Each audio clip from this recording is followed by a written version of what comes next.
যুবক বলে, ইয়া রাসূলুল্লাহ, ইয়া হাবিবাল্লাহ, আমি শয়তানের ধোঁকায় পড়ে, নফসের ধোঁকায় পড়ে 1 বছর নয়, 2 বছর নয়, দীর্ঘ 13 বছর পর্যন্ত আমি কাপড় চুরি করি, কিন্তু আমার জীবনে কখনো আমার দিলের মধ্যে ধাক্কা লাগে নাই। ওরে আল্লাহর পয়গম্বর, আনসারী বংশের একজন রূপসী সুন্দরী, সে ইন্তিকাল করেছিল। ইন্তিকাল করার পরে তার আত্মীয় স্বজনরা তাকে কবরে রেখে আসলো। যেই দিন রেখে আসলো, সেই দিনের রজনীতে, গভীর রজনীতে যাইয়া অন্য অন্য দিনের মতো আমি সেই কবরটা খনন করি। সেই কবরটা খনন করে আমি সেই কবরের ভিতরে প্রবেশ করি। প্রবেশ করি এই যুবতী মহিলার কবরটা নিয়ে বের হয়ে চলে আসি। একটি দূর যাওয়ার পরেই আমাকে শয়তানের প্রমোলঞ্চনা দিল, ধোঁকা দিল, আর বলল, এত সুন্দর একটা যুবতী রেখে তুমি এমনি চলে যাবে? আল্লাহর পয়গম্বর, শয়তানের ধোঁকায় পড়ে আমি আবার কবরের ভিতরে প্রবেশ করি। কবরের ভিতরে প্রবেশ করিয়া ওই যুবতী সাথে আমি অপকর্ম করি। নাউজুবিল্লাহ করি। অপকর্ম করিয়া যখন সেই গভীর রজনীতে আমি কবর দিয়ে বের হয়ে একটি দূরে যাই, আল্লাহর কুদরত বোঝা যায় না গো। এই মৃত্যু তুমি মহিলা আল্লাহর কুদরতে জীবিত হয়ে গেছি। আল্লাহ জীবিত করতে পারেনি। হায়াতের মালিক যেই আল্লাহ, বলেন, হায়াতের মালিক যেই আল্লাহ, মৌতের মালিক সেই আল্লাহ। বাইরে আমার ওই যুবক ওই কাহিনী বলতেছে আর কাঁদতেছে। আল্লাহর হাবিব, এই যুবতী যখন যুবক হইয়া আমার সামনে দাঁড়ায় যায়, একটা মৃত্যু মহিলা গভীর রজনীতে জীবিত হইয়া দাঁড়াইলে কেমন লাগবো? শুধু দাঁড়ায় নাই, ওই যুবতী মহিলা আমাকে ডাকি আর বলে, রে যুবক, রজনী আল্লাহর দরবারে তওবা করেছে এবং কেঁদেছে। 39 রজনী যখন হয়ে গেল, আল্লাহকে ডাকে আর বলে, আল্লাহ,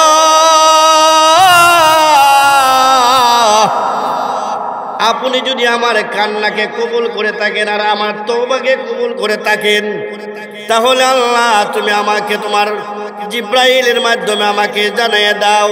আর যদি ক্ষমা না করিয়া থাকো গো, তাহলে এই মুহূর্তে আকাশ থেকে অগ্নিকুণ্ড ফাটাইয়া আমাকে পুড়িয়া জ্বালিয়া দাও। ওয়ানাশহাদু আল্লা ইলাহা ইল্লাল্লাহ ونشهد أن سيدنا ومولانا محمدا عبده ورسوله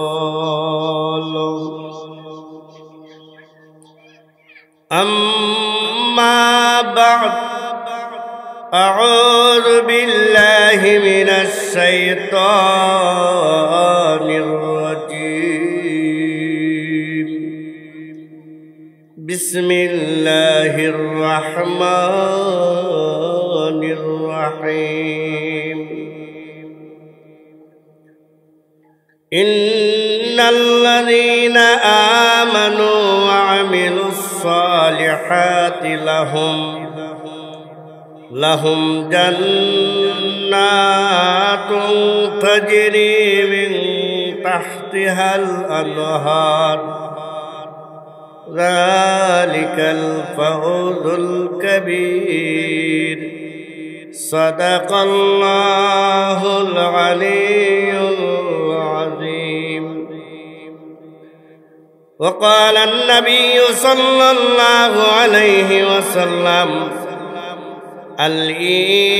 الإيمان بضع وسبعون شعبة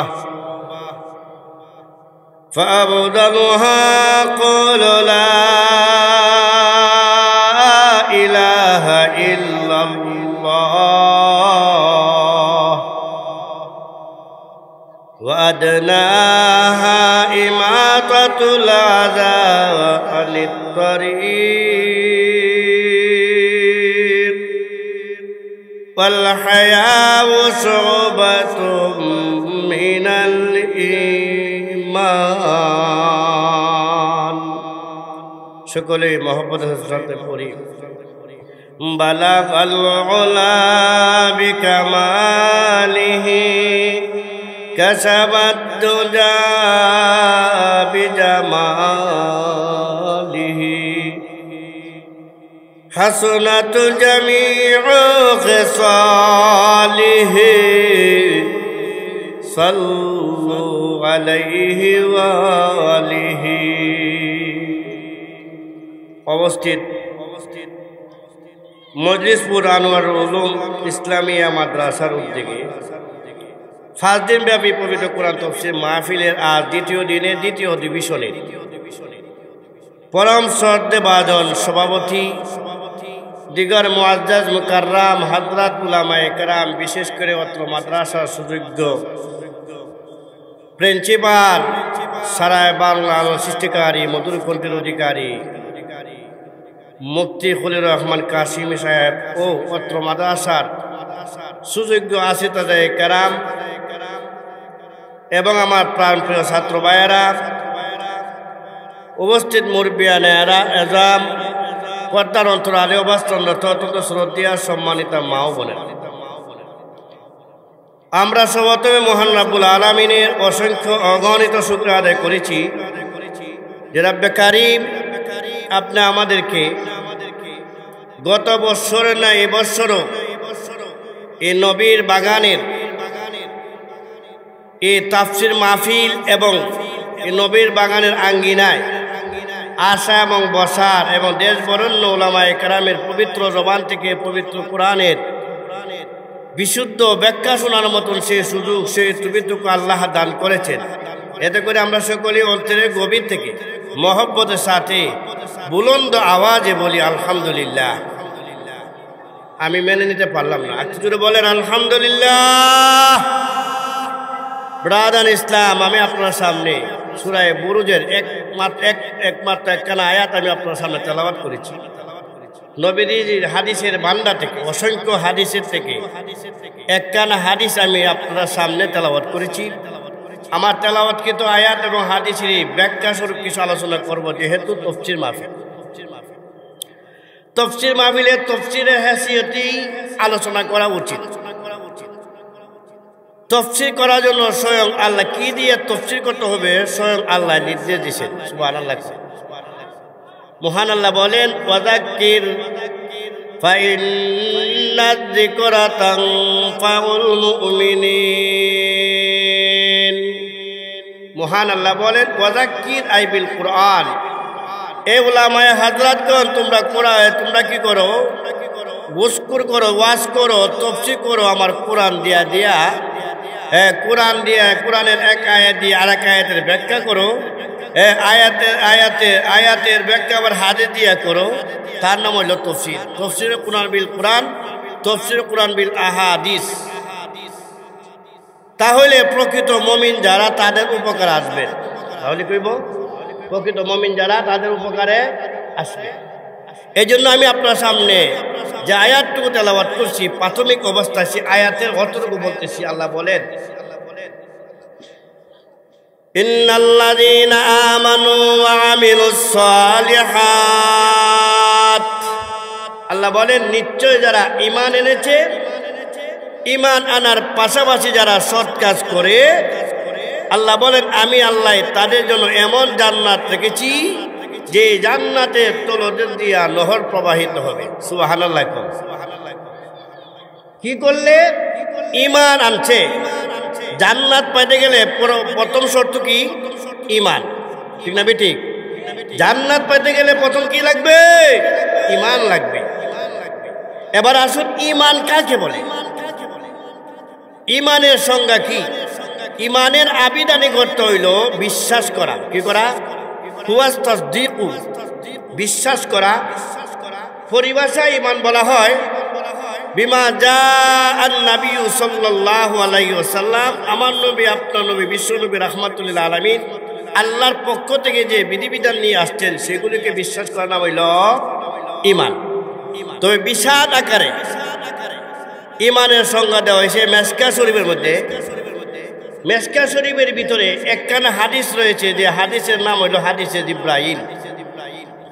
আপনারা গভীর মনোযোগে বলবেন এই হাদিস কানাকে হাদিসে জিব্রাইল বলা হয় কেন? বোঝা দরকার আছে না? হাদিসে জিব্রাইল এই জন্য বলা হয়, উমর ইবনুল খাত্তাব রাদিয়াল্লাহু তাআলা বলতো, উনি বলেন আমরা সাহাবায়ে কেরাম জীবনের ফার্স্ট এবং প্রথম আমরা জিব্রাইল আমিন নবীর কাছে সর্বপ্রথম আসছিলেন। কোন সূরতে আইছিলেন, কোন অবস্থায় আইছিলেন? উমর ইবনুল খাত্তাব বলেন আমরা সাহাবায়ে কেরাম নবীজির কাছে বসা, হঠাৎ করে দেখি অগন্তুক এক ব্যক্তি ইজতলা আলাইনা রাজুলুন, নবীজির কাছে আসলেন সাদা দবদবে কাপড় পরিহিত অবস্থায়, কালো চকচকে চুল। উনি যে মুসাফিরের কোনো আলামত ওনার ভিতরে নেই, এবং আমাদের মধ্যে যে কেহ তার কোনো নিদর্শন নেই। অগন্তুক এক ব্যক্তি নবীজির সামনে আসছে, বসলেন। শুধু বসা নয়, নবীজির আমনা সামনা বৈশা নবীজির রান মুবারকের ভিতরে হাতও রাখলেন। হাত রেখে মুরুক্ক এবং জাহেলের মতো নবীজিকে প্রশ্ন আরম্ভ করলেন। হঠাৎ করে একজন, আমি বয়ান করতেছি, একজন আমাকে প্রশ্ন আরম্ভ করে, কেমন লাগবে? হঠাৎ করে নবী থেকে প্রশ্ন করলেন। প্রথম প্রশ্ন করলেন, আখবিরনি আনিল ঈমান।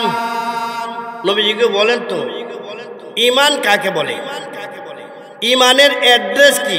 ঈমানের সংজ্ঞা কি? তখন নবীজি উত্তরে বললেন, ক্বালা আন তুমিনা বিল্লাহি ওয়া মালাইকাতিহি ওয়া কুতুবিহি ওয়া রুসুলিহি ওয়াল ইয়াউমিল আখির ওয়া ইউমিনু বিল কদরি খাইরিহি ওয়া শাররিহি মিনাল্লাহি তাআলা। সুবহানাল্লাহ, জোরে কোন। আল্লাহর নবী বিশ্বনবী রাহমাতুল লিল আলামিন জিব্রাইল আমিনের প্রশ্নের জবাবে বলে দিলেন, ঈমান হইল মহান রব্বুল আলামিনের একত্ববাদের বিশ্বাস করা। কিসের বিশ্বাস করা? আল্লাহর উপর বিশ্বাস করা। আল্লাহ কয়জন? আল্লাহর একত্ববাদে বিশ্বাস করা। ওয়া মালাইকাতিহি, 2 নম্বর হইল আল্লাহর ফেরেশতা সমূহকে বিশ্বাস করা। ওয়া রাসূলিহি, যুগে যুগে মহান আল্লাহ 1,24,000 পয়গাম্বর, মতান্তরে 2,24,000 পয়গাম্বর মহান আল্লাহ প্রেরণ করেছিলেন, তাদেরকেও বিশ্বাস করা। ওয়া কুতুবিহি, আল্লাহ পাকের সকল আসমানি কিতাবদেরকেও বিশ্বাস করা এবং পরকালকেও বিশ্বাস করা। এরপরে হলো ওয়া ইউমিনু বিল কদরি খাইরিহি ওয়া শাররিহি মিনাল্লাহি তাআলা, এবং তকদিরের ভালোমন্দ যা হয় মহান আল্লাহর পক্ষ থেকে হয় এবং মঙ্গলের জন্য হয়। সুবহানাল্লাহ। এই আমরা পেয়ে গেলাম ঈমানের সংজ্ঞা। ঈমানের শাখা এবং প্রশাখা কয়টি? মেশকা শরীফের কিতাবের ইলমের অধ্যায় আল্লাহ রাসূল বলেন, আল ঈমানু বিদ'উন ওয়া সাব'উনা শু'বাহ ফাআফদালুহা কাওলু লা ইলাহা ইল্লাল্লাহ। আল্লাহর নবী সাল্লাল্লাহু রাহমাতুল লিল আলামিন বর্ণনা করেন, বায়ার ঈমান আল্লাহ রাসূল বলেন ঈমানের শাখা প্রশাখা হয়েছে 70-এর চেয়েও বেশি। ওয়া ফি রাওয়ায়াতিন, অপর বর্ণনা আছে ঈমানের শাখা প্রশাখা হয়েছে 77-এর চেয়েও বেশি। এর মধ্যে থেকে সর্বোত্তম কালাম হলো এই কথা সাক্ষ্য দেওয়া যে কওলু লা ইলাহা ইল্লাল্লাহ। পড়েন, লা ইলাহা ইল্লাল্লাহ। মানে এই কথা সাক্ষ্য দেওয়া যে আল্লাহ ছাড়া কোনো মাবুদ নাই। মাবুদ নাই মানে ইবাদতের উপযুক্ত কেউ নাই। না আছে? কথা বলে না। আল্লাহ ছাড়া অন্য কাহারও যদি ইবাদত করে তাহলে কি হবে? শিরিক হবে। কি হবে? একমাত্র আল্লাহর ইবাদত করতে হবে। কার? আল্লাহ অন্য আয়াতে আল্লাহ বলে, ইয়া আইয়ুহান নাস উবুদু রাব্বাকুম। মহান রব্বুল আলামিন বলেন, ইয়া আইয়ুহান নাস আইলি জামিইন নাস, দুনিয়ার সকল মানুষদেরকে মহান রব্বুল আলামিন ডাকে আর বলেন, ও দুনিয়ার সকল মানুষেরা, ও বুদু আই ওয়াহিদু রাব্বাকুম, তোমরা ইবাদত করো তোমাদের পালন একমাত্র তোমাদের পালন কর্তা। ইবাদত কার হবে? যিনি আমাদেরকে লালন পালন করেন, ঠিক না বেঠিক? যিনি আমাদেরকে সৃষ্টি করেছেন, আমাদের সৃষ্টিকর্তা কে? ইবাদত হবে কার? আমাদের পূর্ববর্তীগণের সৃষ্টিকর্তা কে? আমাকে কে লালন পালন করেন? আমার বিবি বাচ্চাকে কে লালন পালন করেন? সর্বময় ক্ষমতার অধিকারী কে? আর একটু জোরে বলেন, খালিক মালিক আল্লাহ পাক পরম্পর,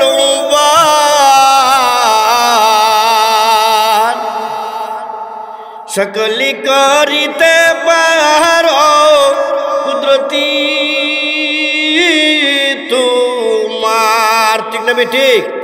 এই জন্য আল্লাহ রাসূল বলেন, ফাবুদালহা কুলু লা ইলাহা ইল্লাল্লাহ। সর্ব উত্তম কালাম হয়েছে এ কথা সাক্ষ্য দেওয়ারে যে আল্লাহ ছাড়া কোনো মাবুদ নাই। কেমন কালাম? সর্বোত্তম কালাম। এই কালামের স্পিড আসেনি। এই কালাম আজ কত স্পিড, গভীর মনোযোগ দিয়ে বুঝেন। আল্লাহ রাসূল বলেন, কোন মুমিনের মুখ দিয়া যখন সেই কালিমাটা নিগৃহীত হয়, বের হওয়ার সাথে সাথে সেই কালিমাটা আল্লাহ পাক রব্বুল আলামিনের আরশের নিচে একটা সতুন আছে, সেখানেও যায় ধাক্কা লাগে। ধাক্কা লাগার সাথে সাথে মহান আল্লাহর আরশ তর তর করে কাঁপতে আরম্ভ করে দেয়। এইভাবে যখন কালিমাটা তর তর করে কাঁপতে আরম্ভ করে, তখন মহান রব্বুল আলামিন আরশকে লক্ষ্য করে বলে, আরশ তুমি কেন কাঁপতেছো? থেমে যাও। গভীর মনোযোগ। তখন মহান রব্বুল আলামিন আরশকে বাক শক্তি দিয়ে দেয়। আরশে বলে, আল্লাহ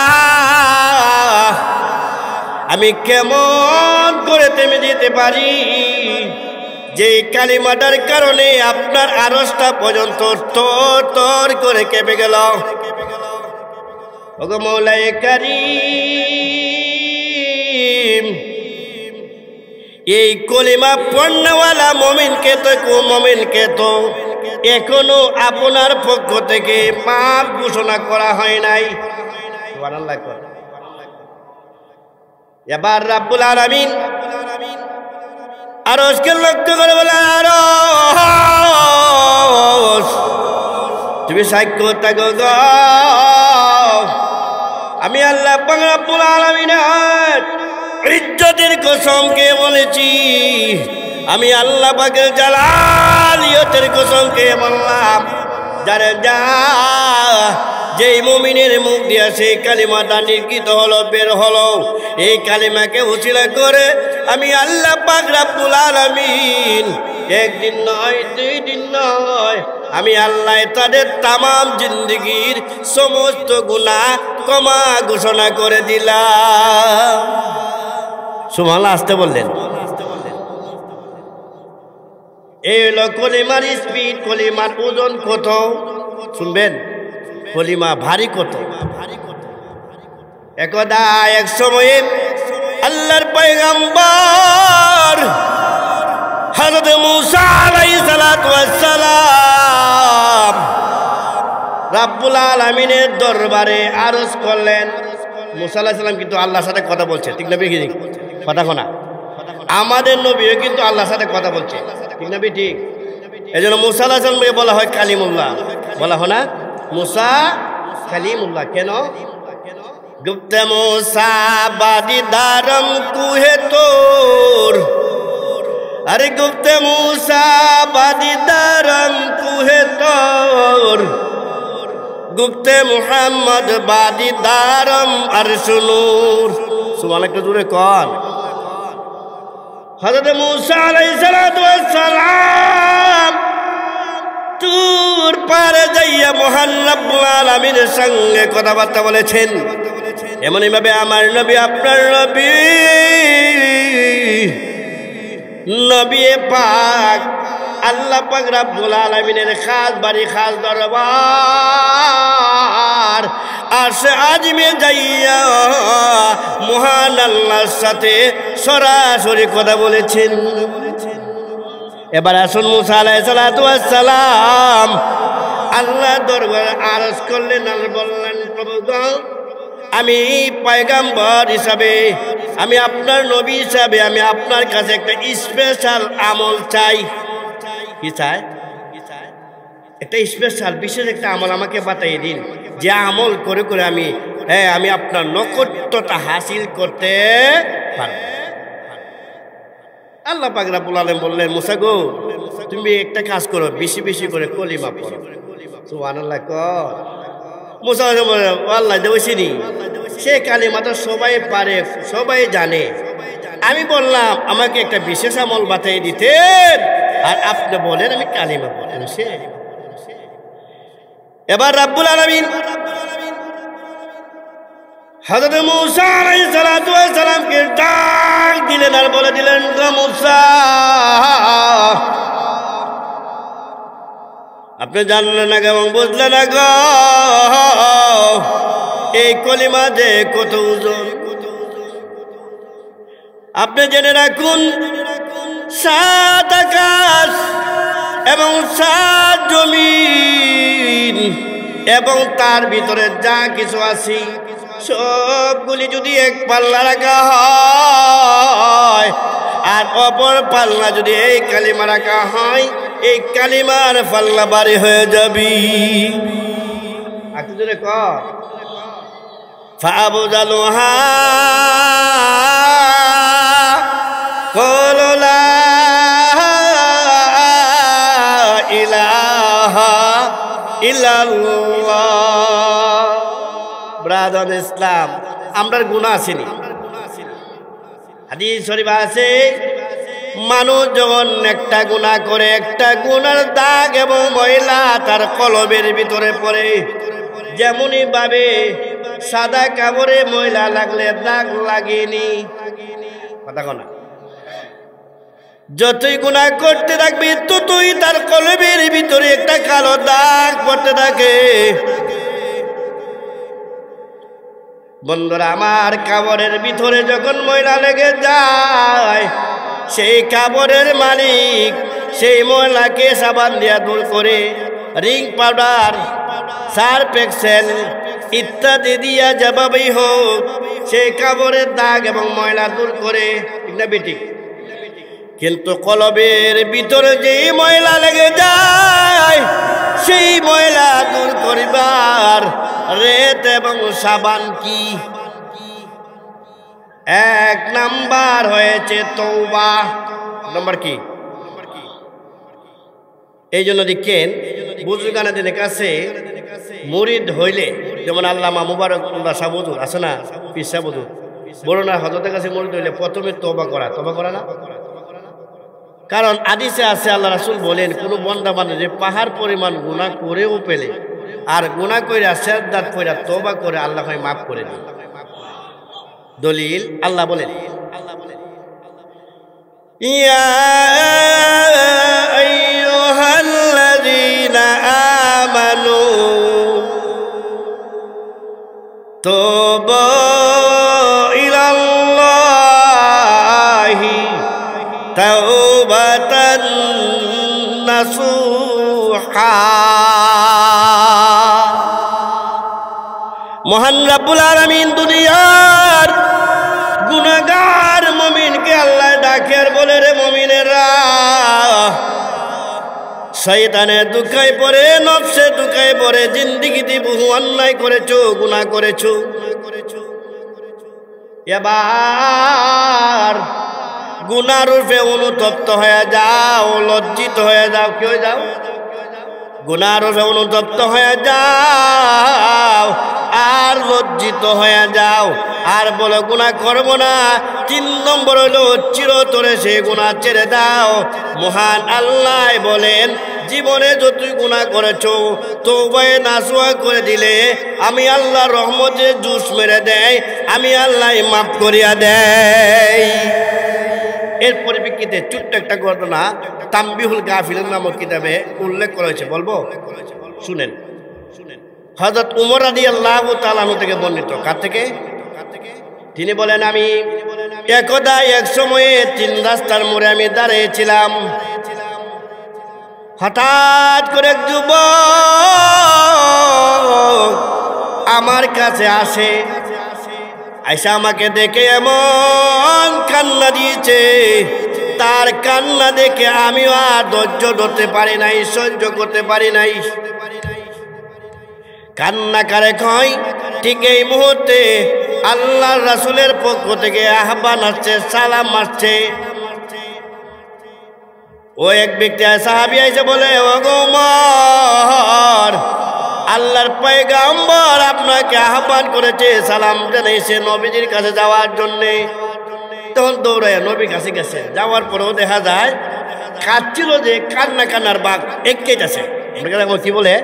এঁকেছে। কানলে কিন্তু কান্নার একটা ভাব থাকে।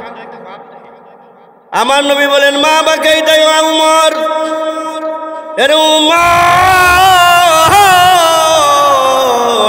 তোমার কান্নার কারণ কি? তুমি কেন কাঁদো?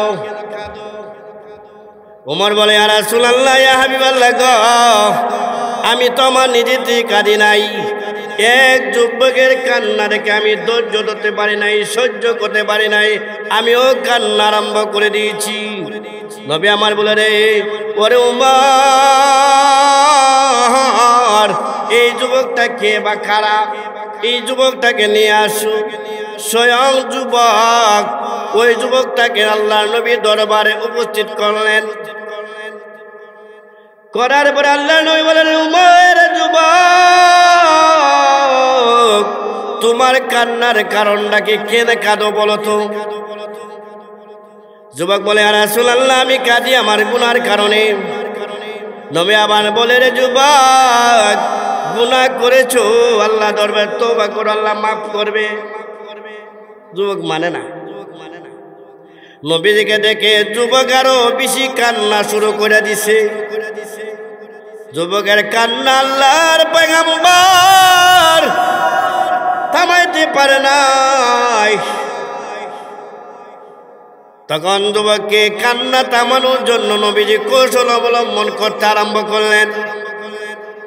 এ যুবক, তুমি তওবা করলে তো আমার আল্লাহ মাফ করে দিব। যুবক বলে, ইয়া রাসূলুল্লাহ, আমাকে আল্লাহ মাফ করবে না। এবার আল্লাহর পয়গম্বর যুবককে ডাকলেন আর বললেন, রে যুবক, তুমি বলো তো আল্লাহ পাকের কুরসি বড় না তোমার গুনাহ বড়? যুবক বলে, ইয়া রাসূলুল্লাহ গো, আল্লাহ পাকের কুরসি চাই তো আমার গুনাহ বড়। কেমন? আবার নবী ডাকে, রে যুবক, বলো তো আল্লাহ পাকের আরশ বড় না তোমার গুনাহ বড়? যুবক বলে, ইয়া রাসূলুল্লাহ গো, আল্লাহ পাকের আরশের চাইতো আমার গুনাহ বড়। কান্তি আছে। লাস্ট আল্লাহ বললেন, যুবক বলে তো আল্লাহ বড় না তোমার গুনাহ বড়? এবার আর কিছু নেই। এবার যুবক ডাকের বলে, ইয়া রাসূলুল্লাহ, ইয়া হাবিবাল্লাহ, অবশ্যই নিশ্চয় আমার আল্লাহ হয়েছে বড়। এবার নবী সুযোগ পাইছে। এবার নবী বলে, রে যুবক, মহান রব্বুল আলামিন যেমন বড়, তেমন বড় বড় গুনাহও মাফ করিয়া থাকি। কিন্তু আল্লাহর পয়গাম্বর কতক্ষণ ডাকলো যে যুবকটা কি গুনাহ করছে জিজ্ঞাসা করা দরকার। এই যুবককে হাত ধরে দয়া নবী একটু দূরে নিয়ে গেলেন। যুবক, তুমি কি গুনাহ করছো আসলে বলো তো। যুবক বলে, ইয়া রাসূলুল্লাহ, আমি যে গুনাহ করছি সেই গুনাহ করতে এক নম্বর গুনাহ কথা বলতে এক নম্বর ভয় লাগে, দুই নম্বর লজ্জাও লাগে। নবী বলে, তুমি বলো, সমস্যা নেই। যুবক বলে, ইয়া রাসূলুল্লাহ, ইয়া হাবিবাল্লাহ, আমি শয়তানে ঢুকায় পড়ে, নফসে ঢুকায় পড়ে 1 বছর নয়, 2 বছর নয়, দীর্ঘ 13 বছর পর্যন্ত আমি কাবাব চুরি করি, কিন্তু আমার জীবনে কখনো আমার দিলের মধ্যে ধাক্কা লাগে নাই। ওরে আল্লাহর পয়গাম্বর, আনসারী বংশের একজন রূপসী সুন্দরী, সে ইন্তিকাল করেছিল। ইন্তিকাল করার পরে তার আত্মীয় স্বজনরা তাকে কবরে রেখে আসলো। যেই দিন রেখে আসলো সেই দিনের রজনীতে, গভীর রজনীতে যাইয়া অন্য অন্য দিনের মতো আমি সেই কবরটা খনন করি। সেই কবরটা খনন করে আমি সেই কবরের ভিতরে প্রবেশ করি এই যুবতী মহিলার কবরটা নিয়ে বের হয়ে চলে আসি।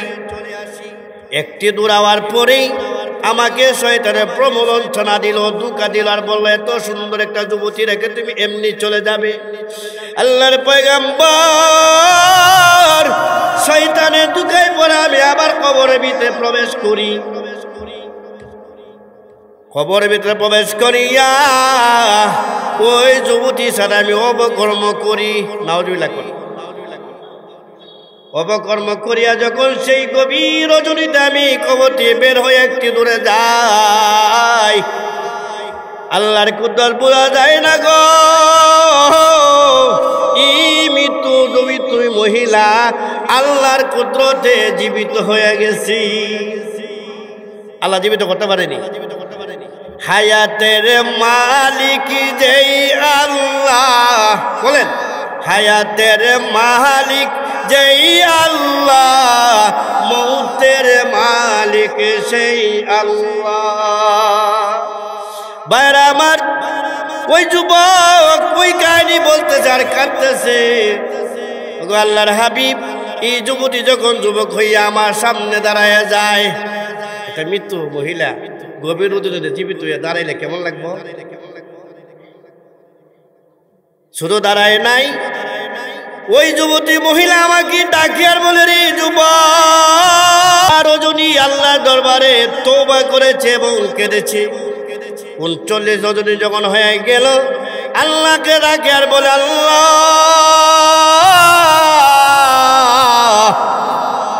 আপনি যদি আমার কান্নাকে কবুল করে থাকেন আর আমার তওবাকে কবুল করে থাকেন, তাহলে আল্লাহ তুমি আমাকে তোমার জিব্রাইলের মাধ্যমে আমাকে জানাইয়া দাও। আর যদি ক্ষমা না করিয়া থাকো গো, তাহলে এই মুহূর্তে আকাশ থেকে অগ্নিকুণ্ড ফাটাইয়া আমাকে পুড়িয়া জ্বালিয়া দাও। আল্লাহ পাক রব্বুল আলামিনের পক্ষ থেকে জিব্রাইল আমিনকে ডাকলেন আর বললেন, জিব্রাইল, তুমি অমুক জায়গাতে যাও। আমার যুবক একাধারে 40টা রজনী আমি আল্লাহর দরবারে কাঁদেছে। যারা যা ও যুবক, প্রথমত আমার নবীর কাছে যাই আমার সালামটুকু জানার বলে দে। সেই দিন একটা যুবক তার হাতে ধরে কেঁদেছিল, আমি আল্লাহ পাক রব্বুল আলামিন তাকে মাফ করে দিয়েছি, আমার বন্ধু যেন ক্ষমা করিয়া দেই। ওয়ালা তাকনাতু মির রাহমাতিল্লাহ,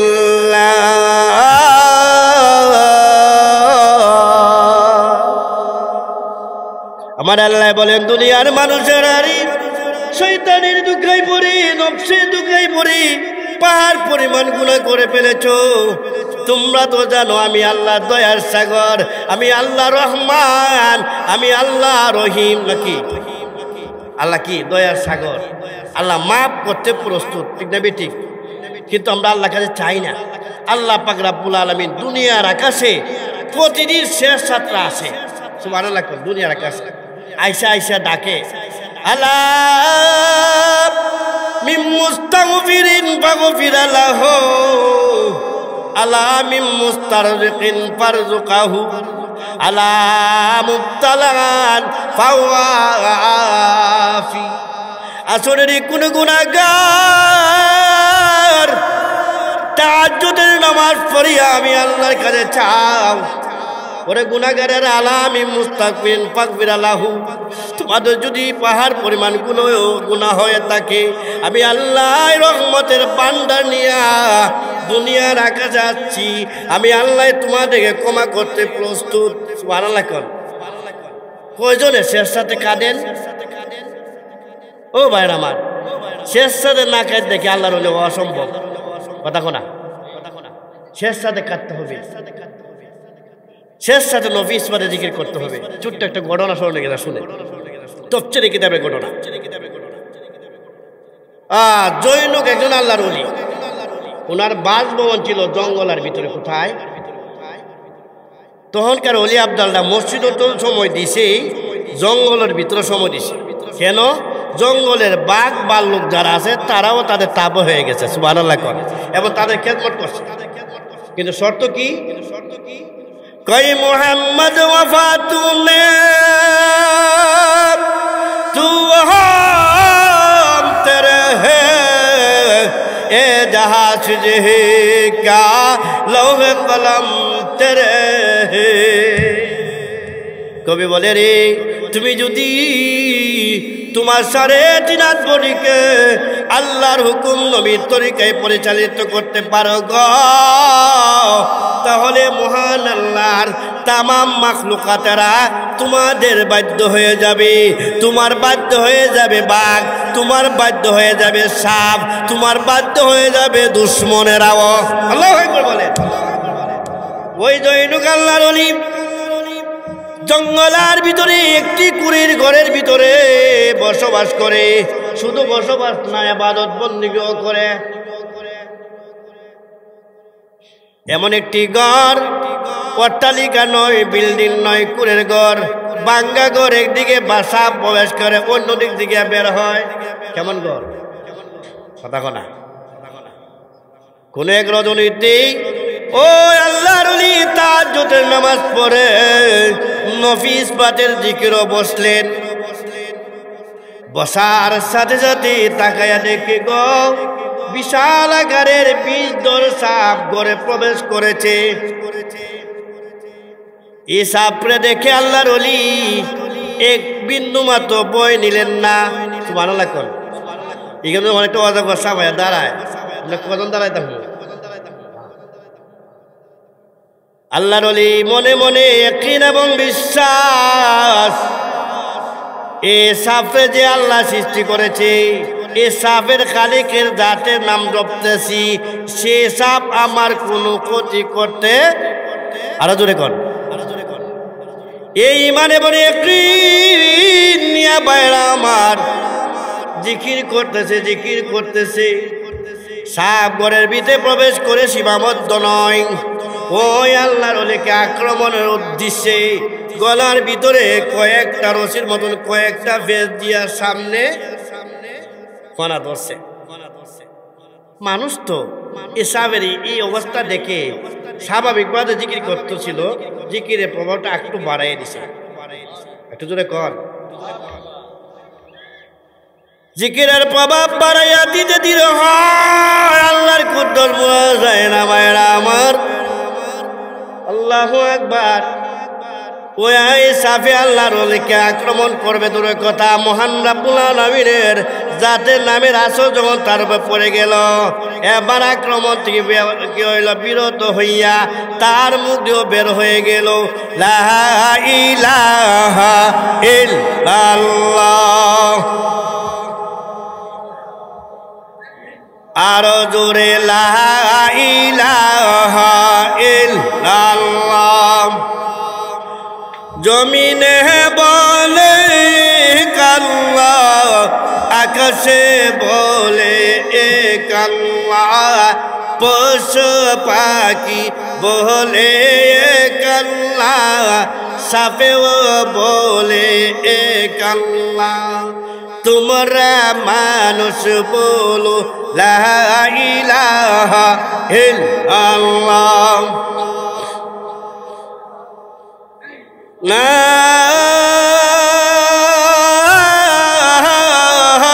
ইলাহা ইল্লাল্লাহ মুহাম্মাদুর রাসূলুল্লাহ সাল্লাল্লাহু আলাইহি ওয়াসাল্লাম। সম্মানিত শ্রোতা মণ্ডলী, আমি যে সংক্ষিপ্ত আলোচনা করেছি সে আলোচনার ভিতরে মহান রব্বুল আলামিন আপনি আমাদেরকে সবাইকে আমল করার তৌফিক দান করুক, সকল বলেন আমিন। ভাইয়ের আমার, দেখছেন কে বসছে? আমাদের ব্রাহ্মণবাড়িয়ার ঐতিহ্যবাহী যেটাকে বলা হয় উম্মুল মাদারিস, এই মাদ্রাসায় সম্মানিত শাইখুল হাদিস এবং প্রিন্সিপাল সাহেব হুজুর ফির সাহেব হুজুর উপস্থিত হয়েছে। আপনারা খুশি না বেজা? খুশি হইলে আমি কেমনে বুঝবো? একটা নারায় দিবেন সবাই, হাত উদা দিয়া, হাত উদান নারে তাকবীর, দ্বীন ইসলাম, শাইখুল হাদিস হুজুরের আগমন, প্রিন্সিপাল সাহেব হুজুরের আগমন, ফির সাহেব হুজুরের আগমন, হযরত মাওলানা আনোয়ার বিন মুসলিম সাহেবের আগমন।